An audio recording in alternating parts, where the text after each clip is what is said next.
Pada kesempatan ini, kita akan membahas mengenai baterai untuk sistem bertenaga surya. Kita ulang dulu sedikit yang kita sudah pelajari pada sesi kuliah yang sebelum ini, yaitu sistem tenaga surya.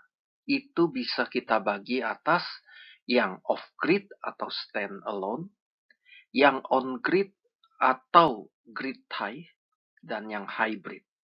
Dan dari ketiga ini, ada yang membutuhkan baterai, yaitu jenis yang off-grid, sementara yang on-grid tidak butuh baterai, yang hybrid juga butuh baterai.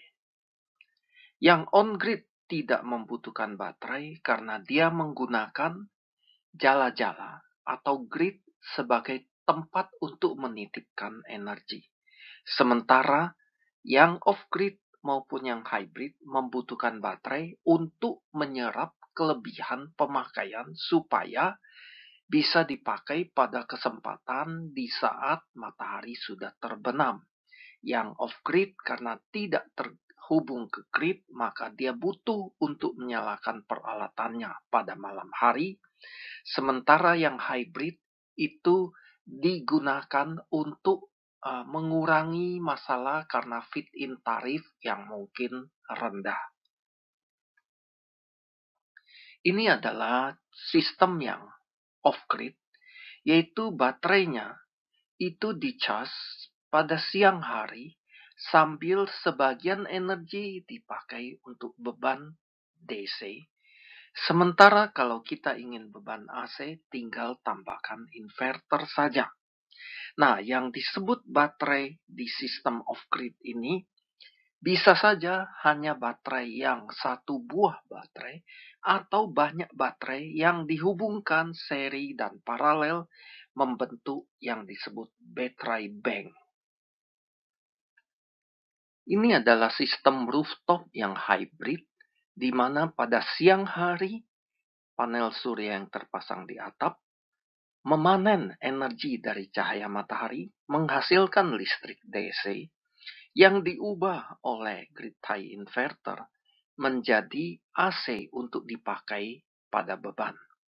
Dan kalau ada lebih energi, sisa energi, daripada disuntikkan untuk dijual ke jala-jala yang fit-in tarifnya mungkin tidak menarik karena rendah, maka energi itu disimpan di dalam baterai.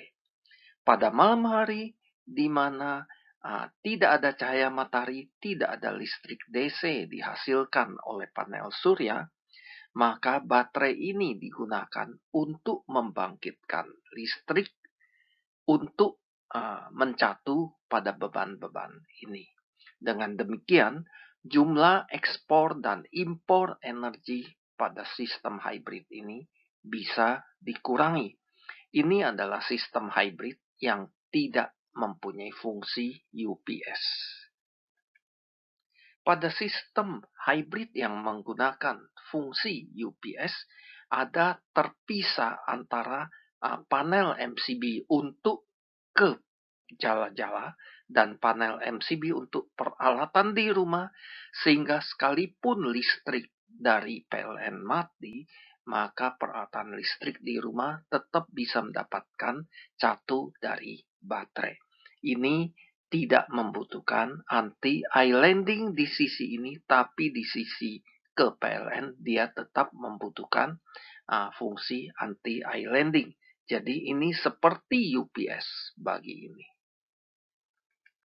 Jadi sistem off-grid maupun sistem hybrid itu membutuhkan baterai. Baterai ini digunakan untuk menyimpan energi yang dipanen pada siang hari agar bisa disimpan untuk dipakai saat matahari sudah terbenam atau pada hari-hari yang berawan, yang mendung, sehingga hasil panenan dari panel surya itu tidak mencukupi. Energi itu disimpan di baterai dalam bentuk kimiawi, yaitu saat charging ada proses kimia yang menyebabkan energi listrik itu tersimpan, kemudian pada saat di discharge, saat dipakai, maka ada proses kimia kebalikannya lagi yang menyebabkan ada arus listrik yang bisa dikeluarkan. Pada sistem off-grid, ini memungkinkan peralatan seperti lampu, sistem IoT, atau peralatan listrik lain itu bisa beroperasi pada malam hari. Pada sistem yang on-grid, dia tidak membutuhkan baterai karena dia bisa dengan mudah lebih energi dititipkan ke PLN atau jala-jala, kekurangan energi disedot dari PLN.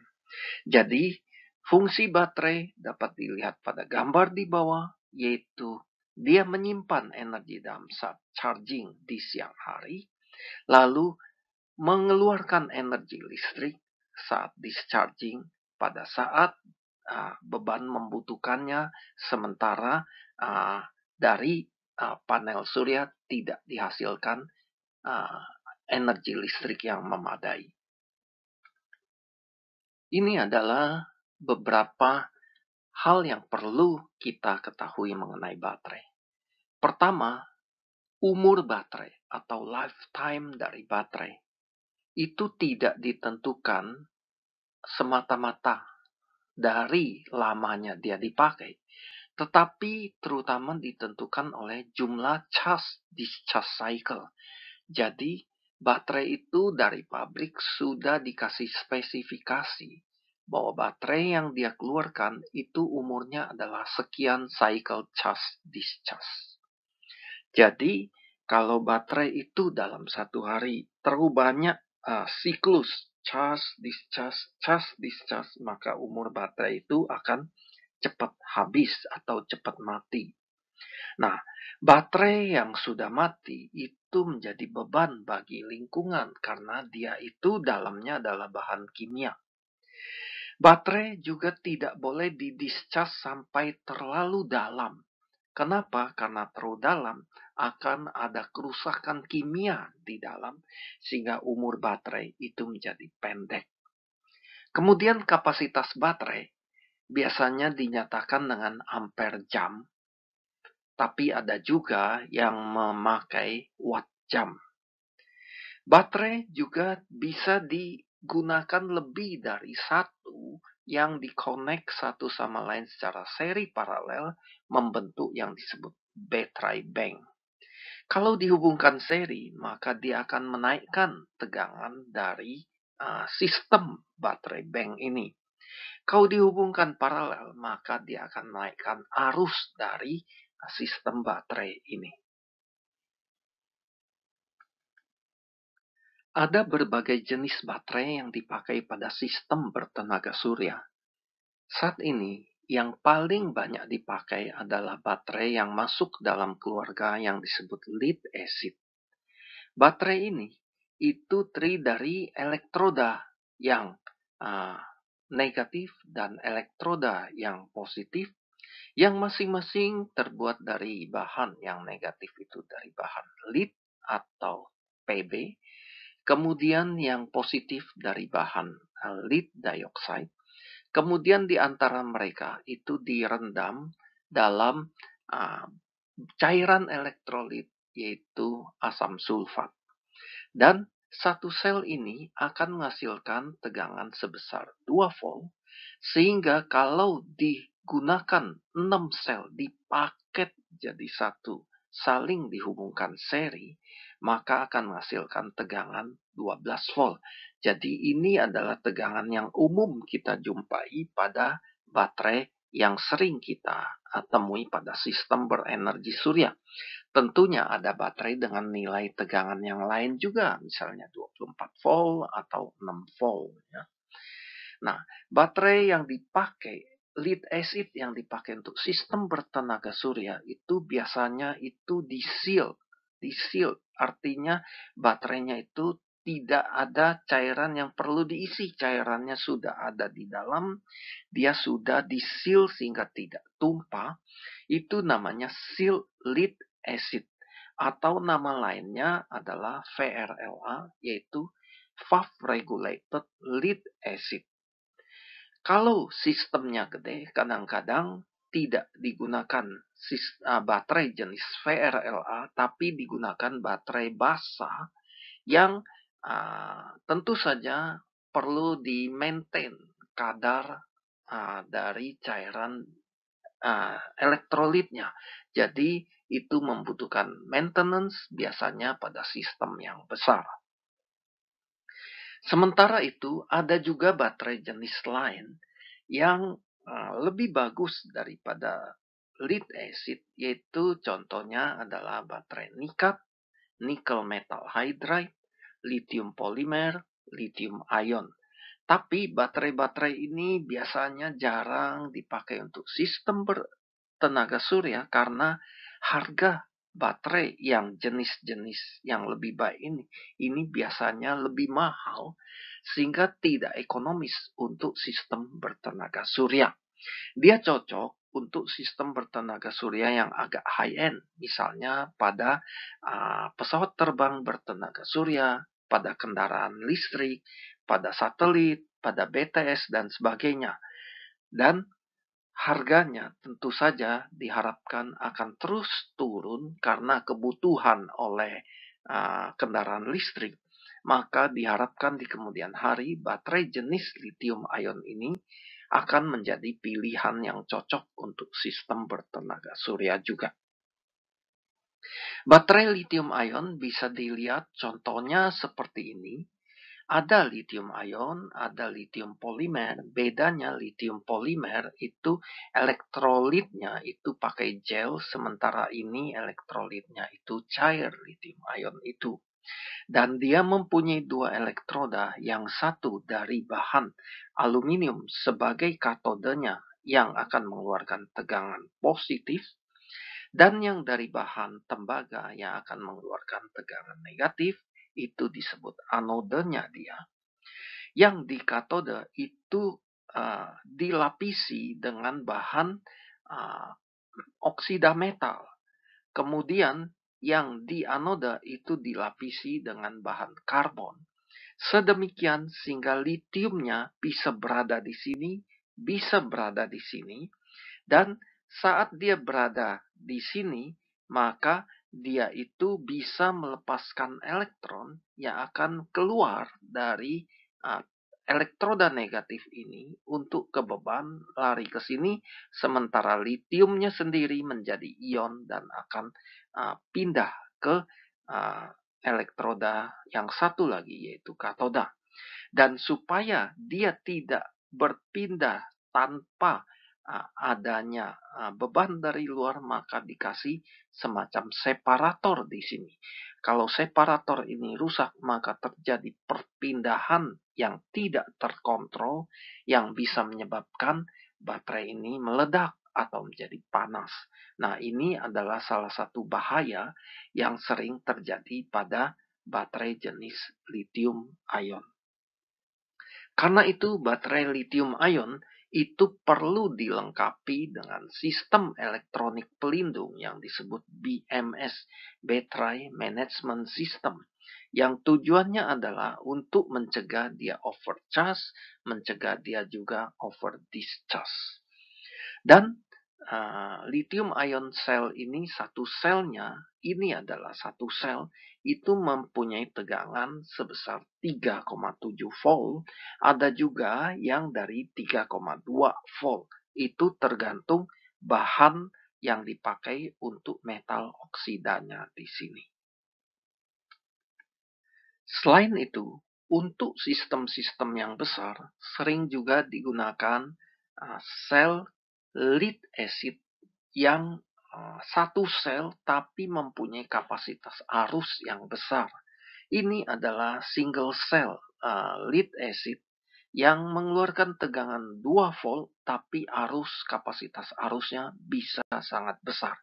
Dan untuk digunakan pada sistem berenergi surya, satu sel ini digabung dengan sel-sel lain sehingga membentuk sistem yang cukup besar untuk menjadi bagian dari suatu sistem PLTS. Baterai lead acid itu ada beberapa macam. dilihat dari fungsionalitasnya. Yang pertama adalah yang disebut starting baterai, yaitu baterai yang digunakan misalnya pada mobil kita untuk menstart mobil, untuk menyalakan mobil.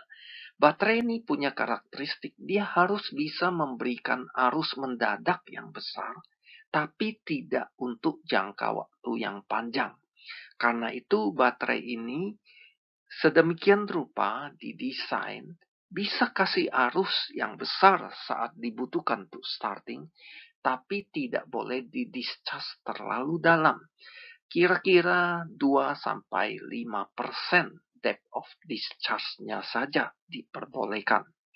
Lalu ada baterai lead acid jenis yang kedua yang disebut floating use baterai, yaitu baterai lead acid yang digunakan untuk keadaan standby, misalnya pada UPS, pada lampu emergency, pada BTS dari sistem telekomunikasi, di mana dia dicas sampai penuh dan digunakan hanya saat listrik utama itu mati. Jadi dia digunakan itu jarang, dia lebih banyak nganggurnya, tapi dia itu harus siap sewaktu listrik utama itu mati, dia siap untuk menghasilkan listrik untuk menyalakan beban.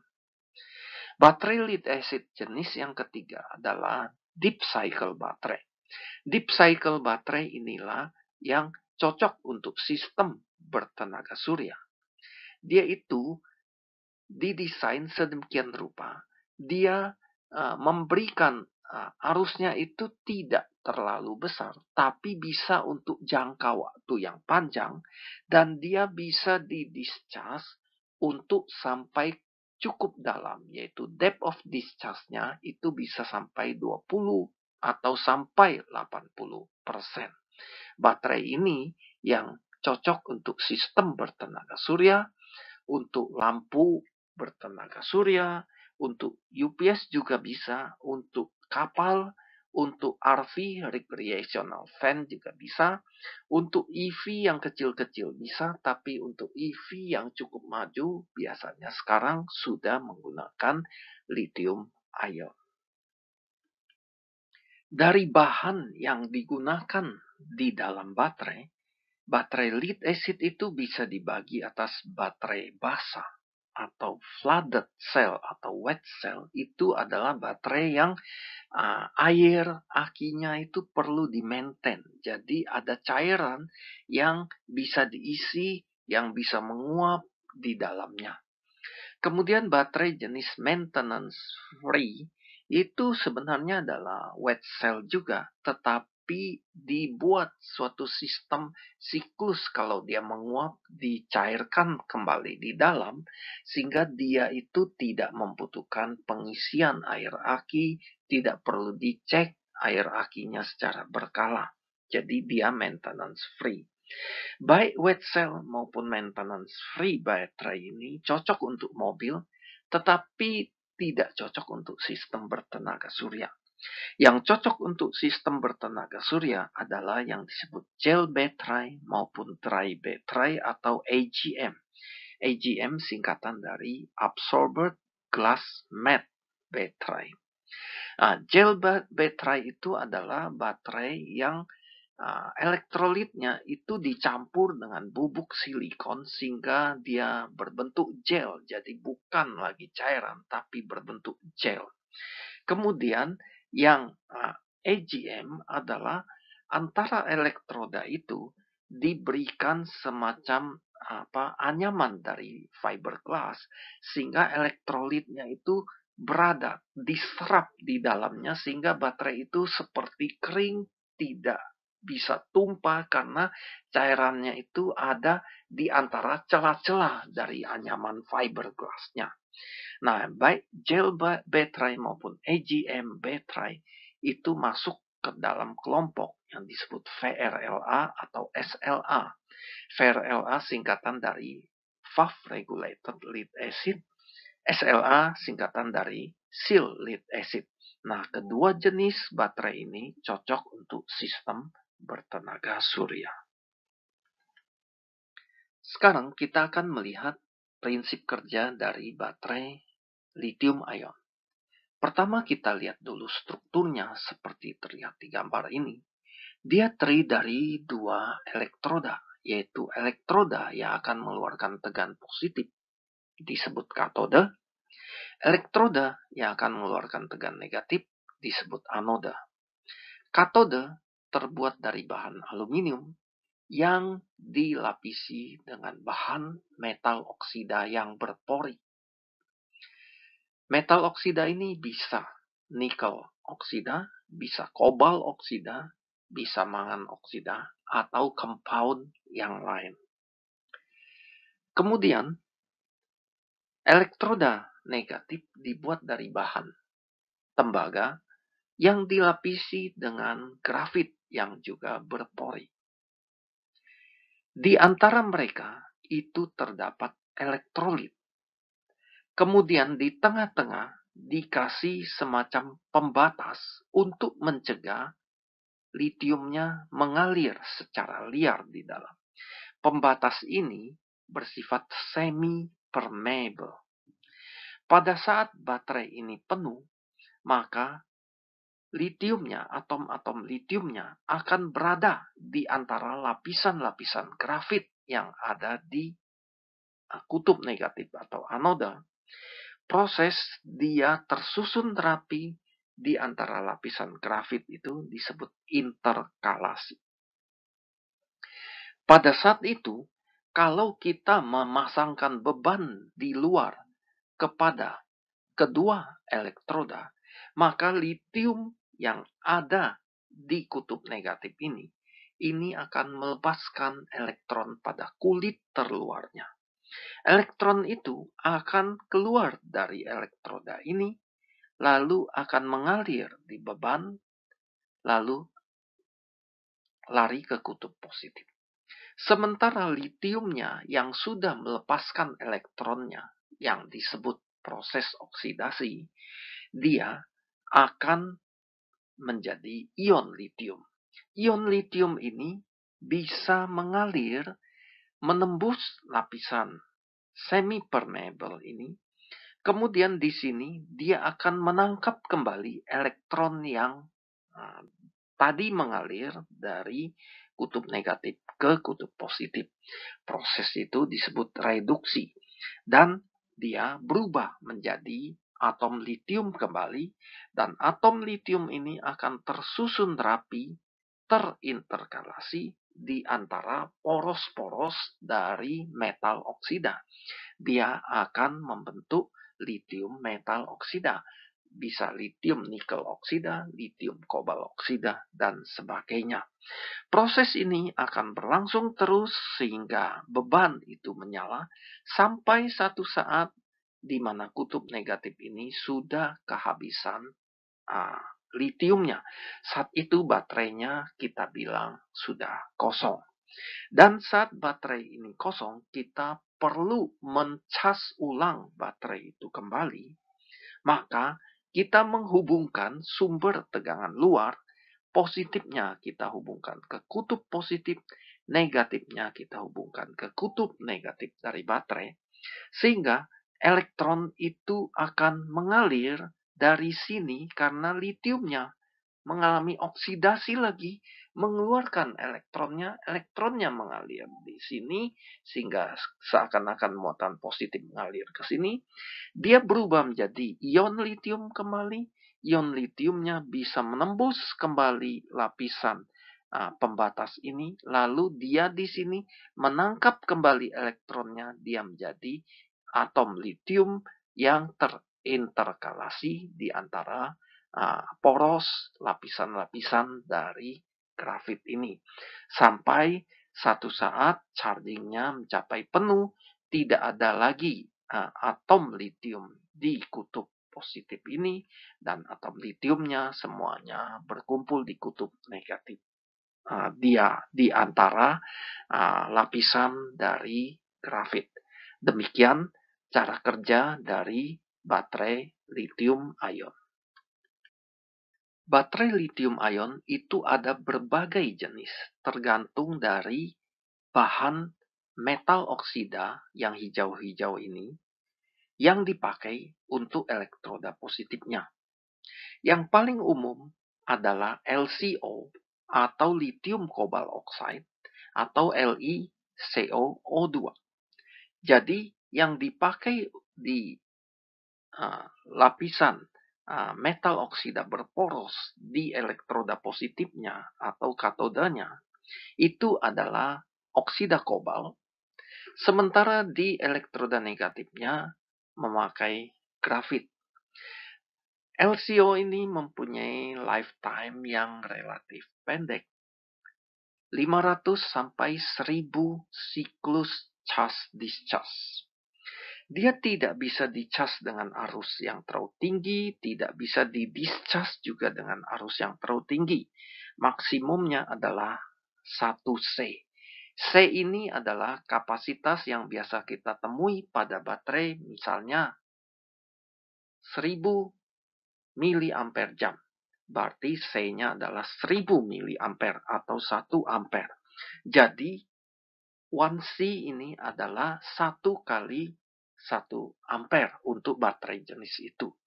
Jadi baterai lithium ion jenis ini chargingnya maksimum sampai arus 1C. Jadi dia tidak bisa digunakan untuk fast charging. Dia juga tidak bisa dipakai untuk mengeluarkan arus yang lebih besar dari C-nya. Jadi maksimum arus dischargingnya juga 1C. Kalau kita punya baterai yang 1000 miliampere jam, maka kita boleh discharge dia dengan arus maksimum sampai 1000 miliampere.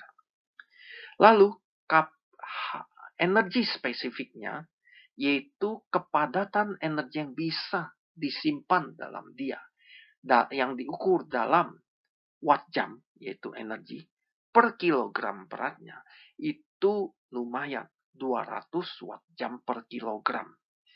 Tegangan nominal sel LCO ini adalah 3,6 volt. Baterai lithium ion jenis yang lain adalah LMO. M-nya dari mangan jadi lithium manganese oxide LiMn2O4. Di mana butiran-butiran hijau di gambar ini yaitu bahan berporos metal oksida untuk melapisi katodanya ini menggunakan oksida mangan. Lifetime-nya lebih pendek daripada LCO, yaitu hanya 300 sampai 700 siklus charge-discharge. Tapi dia menawarkan keuntungan, dia bisa dicas dengan arus yang sampai 3C. Jadi dia bisa fast charging, dia bisa di-discharge dengan arus discharge sampai 10C. Jadi dia bisa mengeluarkan arus yang besar untuk ke beban. Tapi spesifik energinya relatif rendah, yaitu 150 watt jam per kilogram. Tegangan nominal sel untuk LMO ini adalah 3,7 volt. Kita lihat baterai lithium ion tipe yang lain. Contohnya adalah MNC, yaitu lithium mangan nikel kobalt. Jadi ditambahkan nikel ke dalam lithium mangan kobalt, ini akan menyebabkan spesifik energinya naik menjadi 220 watt jam per kilogram. Charge-discharge current-nya 1, charging-nya 1C, discharge current-nya 2C, selnya itu tegangannya 3,7 volt. Aplikasi yang banyak menggunakan ini adalah EV, yaitu kendaraan listrik. MNC ini ada banyak variannya, jadi ada MNC 111, yaitu antara mangan, nikel, dan kobaltnya itu adalah 1:1:1. Sementara ada juga MNC 532, MNC 622, MNC 811. Baterai lithium ion jenis yang lain adalah LFP, lithium ion fosfat. F-nya ferro atau ion atau besi. LiFePO4. Ini juga kadang-kadang dipakai pada sistem bertenaga surya. Namun kepadatan spesifik energinya itu rendah, 120 watt jam per kilogram. Tegangan selnya juga rendah, 3,2 volt. Tapi keuntungannya adalah dia itu bisa siklus charge-discharge-nya cukup tinggi, 2000 sampai 2000 cycle. Jadi umurnya panjang, bisa discharge dengan arus yang besar, tapi chargingnya harusnya tidak bisa besar, 1 C saja. Dan keuntungan lain adalah dia itu bahaya meledaknya itu lebih kecil dibanding dengan lithium ion jenis yang lain. Dia juga ada yang memakai untuk kendaraan listrik, untuk sistem bertenaga surya juga ada. Baterai lithium ion jenis yang lain adalah NCA. N-nya dari nikel, C-nya dari kobalt, A-nya dari aluminium. Jadi dia adalah lithium, nikel, kobalt, aluminium oxide atau rumus kimianya ini. Dia menggunakan bahan metal oksidanya adalah nikel, kobalt, aluminium. Keuntungannya apa? Spesifik energinya tinggi, tapi arus charging dan arus dischargingnya tidak bisa besar. Tegangan selnya 3,6 volt. Baterai lithium ion jenis yang lain adalah lithium titanat atau LTO, Li2TiO3. Dia menggunakan titanat oxide sebagai metal oxide di katodanya. Keuntungannya adalah discharge current-nya bisa besar, siklusnya juga tinggi sampai 7000 cycle, tapi spesifik energinya rendah. Tegangan selnya juga rendah, 2,4 volt. Teknologi baterai lithium ion ini selain menjadi prospek untuk sistem bertenaga surya, juga sangat dibutuhkan untuk kendaraan listrik.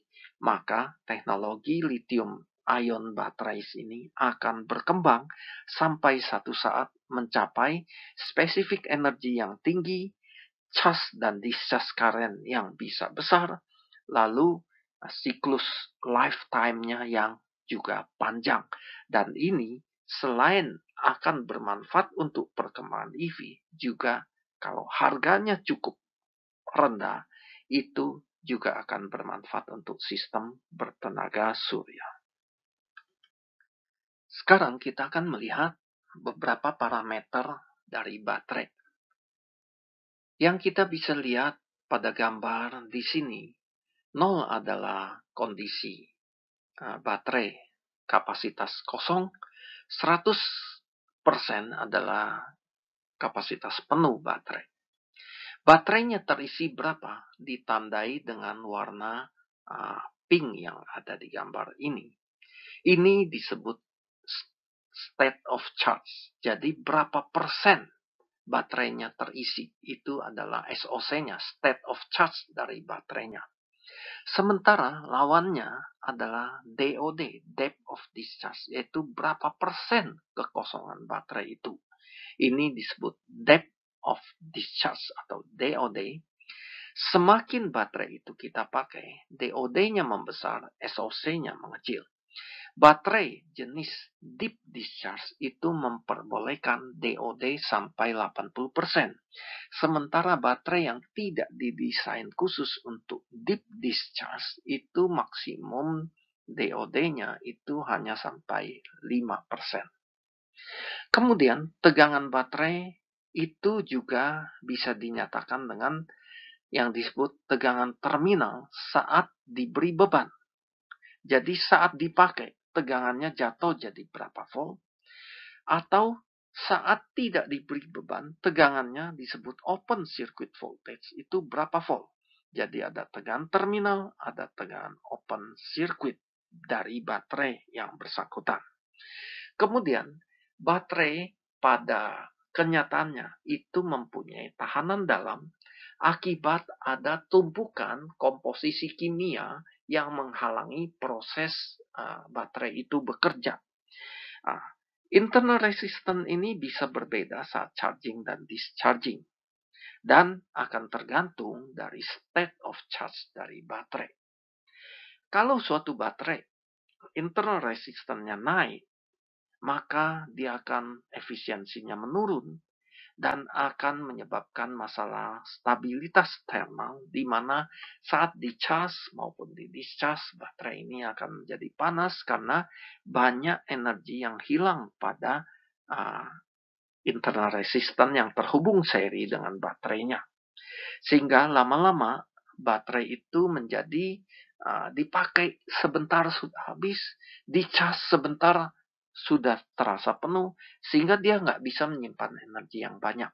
Kita akan bilang baterai itu sudah end of life atau sudah mati kalau internal resistance-nya sudah sedemikian besar, mencapai hanya maksimum bisa sampai sekian persen dari kapasitas penuh baterai saat baru.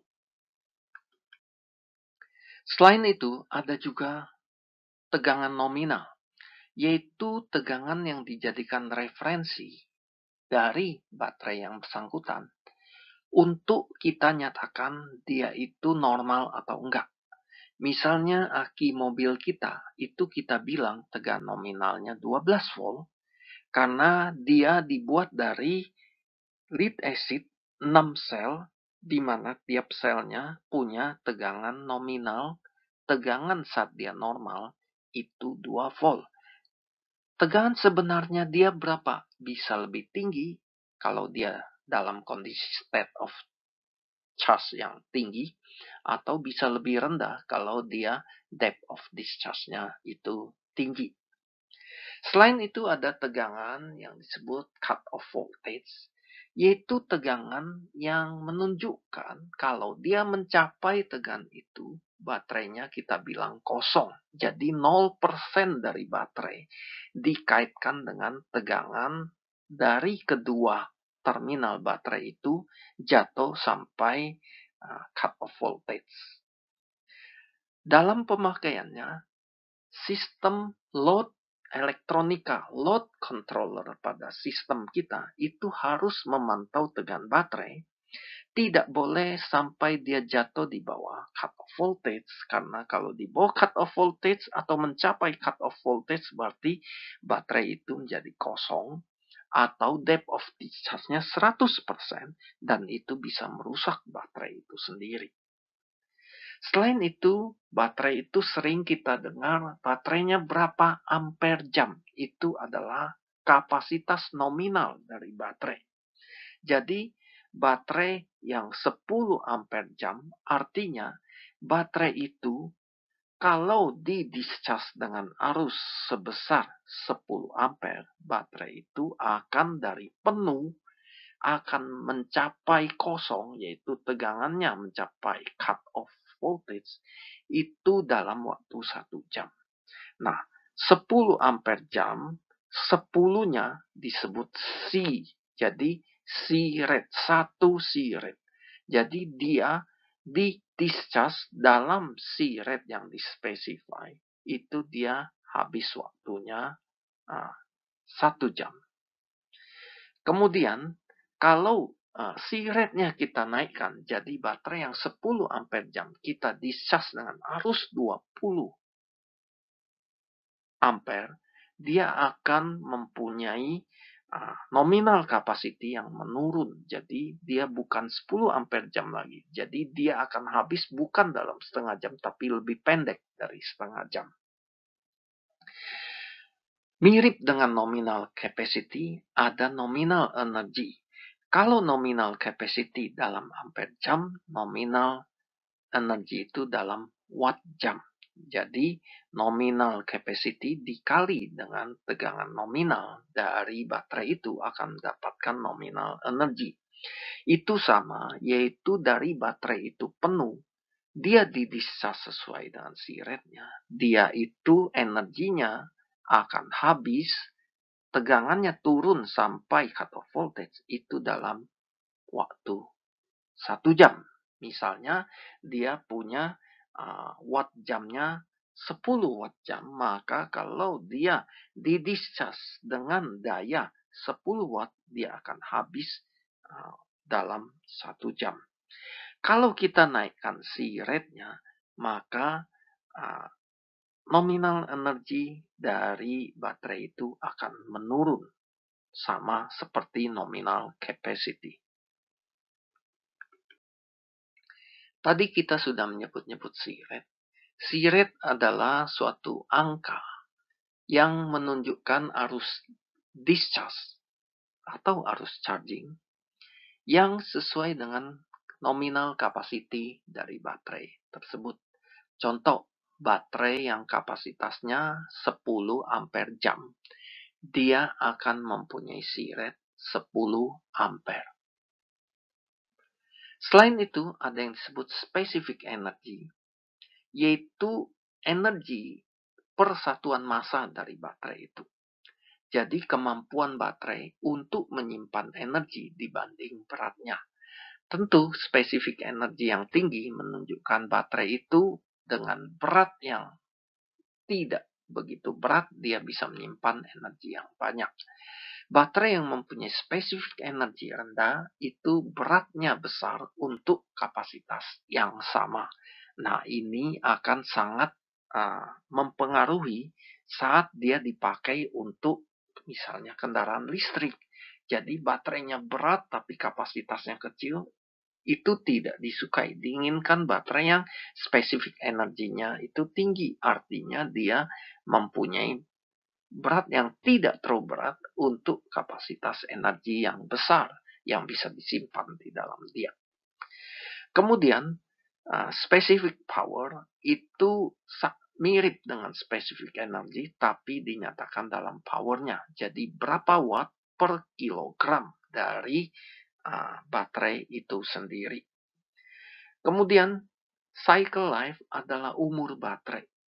Jadi, baterai itu untuk pemakaian dengan sampai DOD yang dispesifikasikan, itu dia punya berapa siklus charge-discharge. Kalau lewat jumlah siklus itu, baterainya kemungkinan besar sudah mati atau sudah rusak. Jadi siklus umur dari baterai. Energy density mirip dengan specific energy adalah suatu besaran yang menunjukkan banyaknya energi yang bisa disimpan dalam baterai. Kalau specific energy itu adalah energi yang bisa disimpan dalam baterai per berat dari baterai, energy density adalah per liter atau volume dari baterai. Power density itu mirip dengan energy density, cuma kalau yang power density itu dalam power, yaitu watt per liter. Kalau energy density itu watt jam, ini adalah energi per liter dari volume baterai. Maximum continuous discharge current adalah besarnya arus discharge terus-menerus maksimum yang diizinkan untuk pemakaian baterai itu. Jangan dilewati nilai ini, karena kalau dilewati, baterainya bisa rusak atau umurnya menjadi pendek. Pada kendaraan listrik, maximum continuous discharge current akan berhubungan dengan power dari motor, akan menunjukkan kecepatan maksimum dari kendaraan listrik tersebut. Sementara itu ada juga maximum 30 second discharge pulse current. Ini adalah satu angka yang menunjukkan besarnya arus discharge maksimum yang diizinkan, tidak terus-menerus tapi maksimum hanya 30 detik. Ini pada kendaraan listrik itu berhubungan dengan saat kendaraan listrik itu mau speed up. Jadi tidak speed up terus-menerus, maksimum 30 detik. Dia bisa speed up itu sampai kecepatan berapa.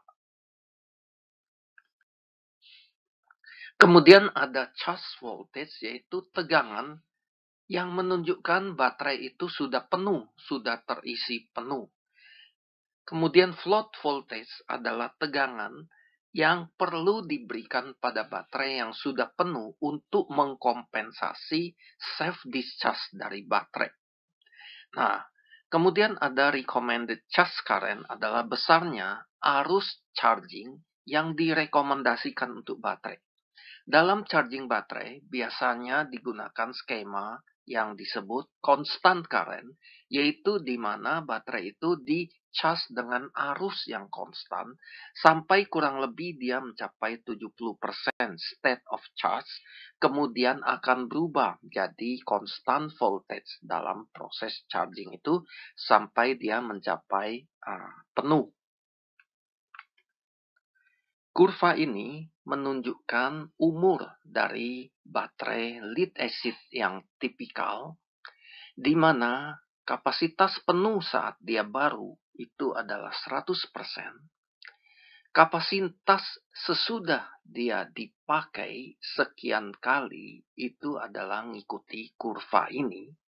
Kita anggap kalau kapasitasnya sudah turun sampai 60% dari yang baru, itu kita anggap dia sudah end of life, tidak bisa dipakai. Nah, ternyata semua umur ini tergantung pada seberapa dalam baterai itu di-discharge, yaitu depth of discharge-nya, DOD-nya. Kalau baterai hanya dipakai, disedot 30% depth of discharge-nya, maka umurnya bisa mencapai 1200 kali cycle charge discharge. Kalau satu hari satu kali charge dan discharge, maka ini umurnya lebih dari 3 tahun. Kalau dia disedot sampai 50% dari isi penuhnya, maka umurnya akan menurun menjadi kurang lebih 1 tahun kalau satu kali charge discharge per hari. Kalau dia di-discharge sampai 100%, maka umurnya akan kurang dari 1 tahun. Tentu kurva-kurva ini tergantung pada merek dan teknologi baterai. Tapi ini adalah kurva yang tipikal. Jadi, baterai lead acid jangan di-discharge terlalu dalam karena akan mengurangi umurnya. Dua kurva ini memperlihatkan perbandingan umur baterai jenis lead acid jenis gel dengan lithium ion jenis lithium polimer atau LiPo. Terlihat bahwa makin dalam dia di-discharge umur baterai, jumlah siklus charge discharge-nya akan semakin turun, umur baterai akan semakin pendek. Bedanya adalah bahwa pada baterai gel itu ukurannya ribuan turun menjadi ratusan. Sementara baterai LiPo, lithium polimer, itu turun dari puluhan ribu sampai ribuan. Jadi gambar ini memperlihatkan baterai lithium polimer itu lebih panjang umurnya daripada baterai gel. Tapi harganya juga lebih mahal. Gambar ini memperlihatkan tegangan baterai yang dihubungkan dengan kondisi discharging-nya, depth of discharge-nya, DOD-nya. Kalau DOD-nya itu 40%, dia di sini, ini yang biru untuk lead acid, kalau 80% di sini. Artinya, baterai lead acid tingkat kepenuhannya bisa dilihat dari tegangan dia. Semakin kecil tegangannya, berarti semakin kosong dia. Semakin besar depth of discharge, semakin kecil state of charge atau 100% kurangi depth of discharge. Jadi, kalau mau mengetahui kapasitas dari baterai lead acid, ukurlah tegangannya. Sementara baterai lithium ion itu kurvanya ngikut yang merah. Nah, kurvanya ini memang dia juga menurun mengikuti kapasitas state of charge dari baterai. Namun, untuk turun dari 40 dari depth of discharge 40% sampai depth of discharge 80%, kalau lead acid itu tegangannya akan turun 6 volt, kalau baterai lithium ion cuma turun setengah volt. Ini menunjukkan lithium ion itu lebih sulit untuk dimonitor persentasi isi dari baterai. Untuk itu, dia membutuhkan rangkaian elektronik yang disebut BMS, Battery Management System, yang akan mencegah supaya dia jangan melewati daerah sini, karena di sini dia akan drop sangat drastis, umur baterainya itu akan jadi pendek karena dia sudah di discharge itu sangat dalam dengan depth of discharge sampai 100% atau di dekat itu.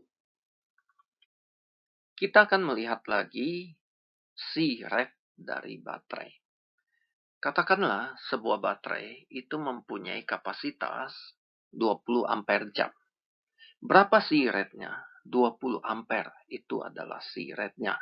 Jadi kalau dikatakan baterai itu di discharge dengan rate 1C atau 1C, artinya baterai itu di discharge dengan arus sebesar C-rate-nya. Dalam hal contoh ini adalah 20 ampere. Artinya baterai itu akan habis kosong dalam waktu 1 jam.